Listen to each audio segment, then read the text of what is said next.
আমাদের দেশে একটা অদ্ভুত মানসিকতা এদেশে মানুষের আছে, যে তারা রাস্তা পারাপারের সময় মানে একটা দ্রুতযান আসছে, হাত দেখানোর সাথে সাথে গাড়িটা থেমে যেতে পারে না। এটা যারা গাড়ি চালায় বা তারাও বলতে পারবে যে পট করে থামতে পারে না। কিন্তু আমরা কি দেখি, ছোট্ট শিশুর হাত ধরে মা রাস্তায় চলে যাচ্ছে, অথবা বাবা বাচ্চাদের নিয়ে হেঁটে যাচ্ছে এমনভাবে একটা মানে যেখানে অনবরত গাড়ি আসছে সেখানে এভাবে খুব কাছেই ফ্লাইওভার অথবা আন্ডারপাস, এমনকি যুবক ছেলে মেয়েরা, সেই যুব ছেলে মেয়েদেরও আমি দেখেছি এই কাছেই মানে ওভারপাস রয়ে গেছে, সেখানে যেতে পারে, অথচ সেখানে না যেয়ে পট করে দৌড় মেরে পার হতে চায় এবং তার ফলে অ্যাক্সিডেন্ট হয়।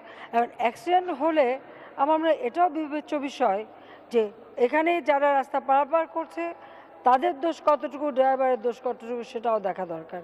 আর একটা বিষয় হয়, কোনো একটা অ্যাক্সিডেন্ট হলো বা গাড়িতে একটা ধাক্কা লাগলো, ড্রাইভার তখন মানে নিজের জীবন বাঁচাতে এর উপর দিয়ে দ্রুত চলে যাওয়ার চেষ্টা করে, ফলে যার বাঁচার সম্ভাবনা ছিল বাঁচে না। কেন যাওয়ার চেষ্টা করে? তার কারণ হলো আমাদের দেশে মানুষের অবস্থাটা এরকম যে যে ধাক্কা খেয়ে পড়ে গেল তাকে সাহায্য করার থেকেও বেশি এদের আগ্রহ হয়ে যায় ড্রাইভারকে টেনে নামিয়ে তাকে কিভাবে মানে মারধর করা যায়, এবং মারতে মারতে এমনও ঘটনা ঘটে যায় মারতে মারতে মেরেই ফেলে।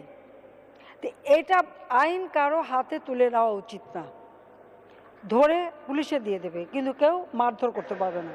এই মারধর যদি বন্ধ হয় তাহলে কিন্তু অনেক অ্যাক্সিডেন্ট কিন্তু বেঁচে যায়, এটা হলো বাস্তবতা।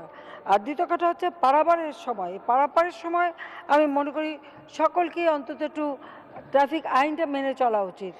এত বড়টা দুর্ঘটনা ঘটলো, এরকম আন্দোলন হলো, তারপরেও আমরা দেখি যে মানুষের মাঝে সেই সচেতনতা নাই, তার যত্রতত্র রাস্তা পার হচ্ছে, যেখান দিয়ে সেখান দিয়ে রাস্তা পার হতে যাচ্ছে। তার এই যে হঠাৎ দৌড় দিয়ে রাস্তা পার হতে যাওয়া, ছোট শিশুকে নিয়ে পার হতে যাওয়া, অথবা গাড়িতে বসার সময় জানলা দিয়ে হাত ঝুলিয়ে রাখা বা মাথা বের করে রাখা, তা আর একটা গাড়ি ধাক্কা মারতেই পারে, যে কোনো সময়টা হতে পারে।